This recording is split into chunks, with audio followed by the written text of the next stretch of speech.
Thanks for stopping by and seeing what I'm up to. I am going to change my name back to my real name. I was named by a medicine man years ago. So, my real name is Nicole Burns, so I'm going to go by Nikki B. So, there you be. So, you can call me Nikki. Finally, we're on to the mastery book of this set, and I'm totally excited. I can't wait to get into it. So, the chapters are very small. The first one's 2 minutes, and the next one's like almost 10 minutes. So I'm going to run those two concurrent. Here we go. Chapter 1, A Master's Mindset. Before we get to the good stuff, spoiler, the good stuff is at the end, I want to share a brief perspective with you. So much of our lives are dictated by our attitudes, and what sets master growers apart is their unceasing commitment to high-quality bud. Having a master's mindset is more than looking in the mirror every day and telling yourself that you are the master. It means keeping a bunch of different variables in mind when planning, staging, and executing your growing operation. But a master's mindset doesn't stop with the bud harvest. It goes both ways up and down the supply chain, from your seed dealer to your end user. Excuse me. If you are becoming a grower to make money, then your marijuana cultivation business needs to run like a business. This means recording and tracking everything. Record your expenses so that you can devise new ways to lower costs. Lower costs means higher profits. Record every aspect of each crop that you grow and harvest to learn as much about the final product as you can. This will help you identify opportunities for improvement in the future.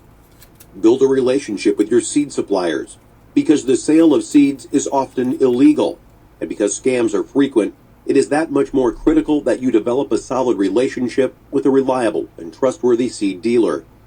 Think about the future. It's okay that right now you may only have a few plants and plans for just a few more. If you really want to become a master grower and enjoy the success and money that can bring, have a plan to expand. Have a plan to reinvest a portion of your profits into the business, whether to purchase new seeds, new strains, or new equipment. A master grower puts himself into a mindset of creating the ultimate product through expert cultivation of his plants. This means an ideal growing environment and, above all, experience. The experience will come with time. The rest can be found here.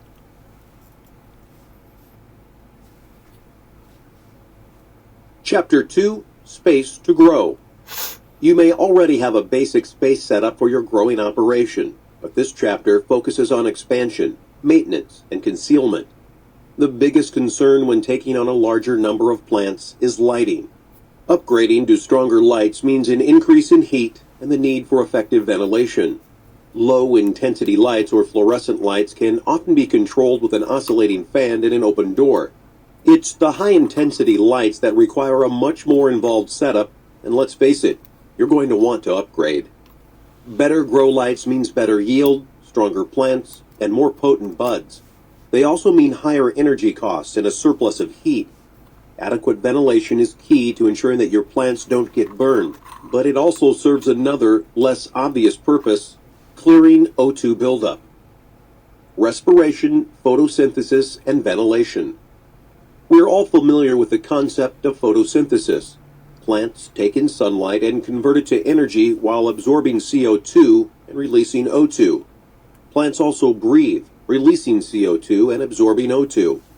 Under normal circumstances outdoors, there's no concern of buildup of either gas. There is a limitless supply of fresh air. But in the confines of a grow room, which is frequently closed off from the outside world as part of concealment measures, too much of one gas and not enough of the other can build up and stunt the growth of your plants. Air that is not exchanged regularly suffocates your plants. It should go without saying that this is bad for your plants, your yield, and ultimately your business. Here are a few solutions to the problem of ensuring that your grow room has sufficient airflow from the perspective of effective plant respiration and a look at the whole picture, including the removal of excess heat buildup. The photosynthesis process. Photosynthesis is the process by which plants convert sunlight into food. A complete scientific and chemical description of this process would be exhaustive for this audiobook, but here's a look at the basics. To manufacture their own food, plants utilize water, carbon dioxide, and sunlight. Here the term sunlight can be replaced with any light that is within the appropriate par for cannabis. This reflects the fact that many grow operations are based indoors. During the photosynthetic process, plants combine all three of the aforementioned components to make their own food. The absence of any one of these elements means that growth will be severely limited. No food means no growth.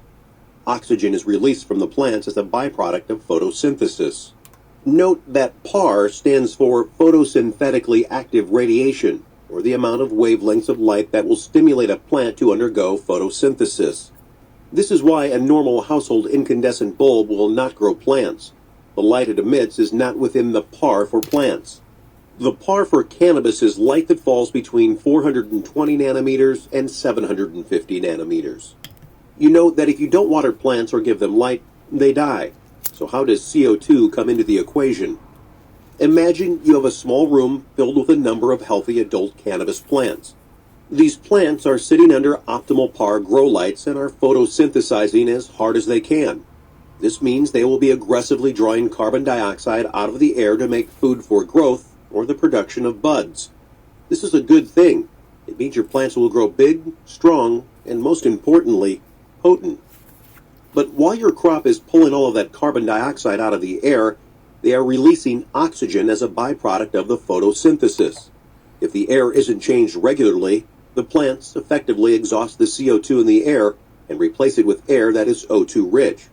While breathing that clean air will be good for your mental clarity and it will smell fantastic, it means bad news for your crop. The respiratory process.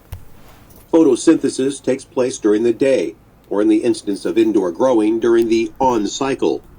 The on cycle is the period of light that your plants receive. This varies based on the growth stage, vegetative or flowering, and does not necessarily correspond to the day-night cycle outdoors. This is known as the photoperiod, and for vegetative growth it is 18 hours on, 6 off. Switching to a 12 on, 12 off photoperiod stimulates flowering and forces the plants to begin producing buds. Plant respiration does the same thing for them as it does for us. Respiration is the process of metabolizing sugars into consumable energy. Plant respiration occurs during both the day and the night, and it consumes oxygen while releasing carbon dioxide. Before you jump to the conclusion that this process is a closed loop, keep in mind that respiration does not offset the photosynthetic need for CO2. Under the growing circumstances that are characteristic of grow rooms, the plant's consumption of carbon dioxide will mean that the air will be depleted relatively quickly and that respiration will not offset that consumption. Excessive moisture. Effective ventilation to ensure the cycling of the grow room's air is important, but it also helps alleviate other concerns that can arise when growing indoors. During the daily growth of your cannabis plants, they release moisture through a process known as transpiration. Transpiration moves water throughout the plant's stem and leaves. Moisture is released through the stomata on the plant's leaves, and as a result of capillary action, more is drawn into the plant via the roots. This means that an overwhelmingly large portion of the water that plants use is actually released to draw up more water. Transpiration also serves the vital function of regulating the plant's temperature through the cooling effects of evaporation. Keep in mind that transpiration alone will not protect your plants from the excessive heat generated by grow lights. The shade under a tree is cool, right? That's not just because the leaves are blocking the sun's rays. Transpiration and the cooling evaporative process mean that the temperature in the shade of a tree can be many degrees lower than that of the direct sun. Transpiration is also a key component of the water cycle. Plants are so effective at releasing moisture into the air that if humidity levels are left unchecked, this release continues to build up in the air and creates a very humid environment. Moisture also evaporates from the soil, and the saturation of the air only increases as you continue to water the plants and they continue to grow. Excessive moisture can be a concern for growers as it can open the door to a host of new problems. Many insects thrive in high humidity environments, and the last thing you want is to invite potentially damaging insects into your grow room. Additionally, overly moist air or growing environments can breed parasitic mold or fungus, which can have devastating effects on your crop. The good news is that a regular air exchange, in almost every case, alleviates excessive air moisture concerns. Ventilation basics. We've established that ventilation is necessary, but there are some basics to keep in mind when planning your ventilation system. In the case of closet operations, simply opening the door to the closet for a short while completely exchanges the air. For small operations that use fluorescents or other low-intensity lights, a simple oscillating fan and an open door or window do the trick. Remember that ventilation is not a substitute for appropriate distance between your plants and lights. No matter how well ventilated your space is, plants that are too close to intense grow lights will burn. 10 out of 10 professional growers do not leave issues of temperature up to chance. A thermometer is a small investment and can have a huge impact on the yield of your crop. Some novice growers believe that they can tell if their grow room is too hot just by walking in. A grower that operates within a master's mindset doesn't leave something like that to chance. Don't forget to move the thermometers around to ensure that you are keeping track of the temperature across a number of plants. Alternatively, you could simply purchase multiple thermometers. A thermometer ensures that your grow room stays at the ideal growing temperature range of between 75 and 85 degrees Fahrenheit. Under no circumstances should the temperature in your grow room exceed 95 degrees Fahrenheit, and even 90 is pushing it. Remember, a master treats her growing operation like the business that it is. Diligent monitoring of important metrics such as temperature ensure the best possible yield and the highest possible payday. Ventilation and concealment. A central issue, no matter the size of your operation, is effective ventilation that keeps a low profile and maintains your operation's concealment. When you're exchanging the air in an entire room full of cannabis plants, all of that displaced air has to go somewhere, and it is heavily fragranced by the plants in the room. As you know, marijuana has a very distinct odor, and the smell is often a dead giveaway. Again, closet operations don't have too much to worry about here. Normal odor neutralizers are often more than sufficient to mask the smell of flowering cannabis plants. When it comes to larger, more professional operations, there are significantly higher concerns about spreading the sweet fragrance of your crop all over the neighborhood. As we look at ventilation systems in the next chapter, we'll talk more about those odor eliminating and air purifying methods. And that's where we're going to stop today. Thanks for stopping by and seeing what I'm up to. My name is Nikki B, and I was glad you could join me. Be kind to one another. Life is way too short. Hit that like, hit that subscribe today so we can continue learning on how to grow our marijuana. Take care. Bye-bye.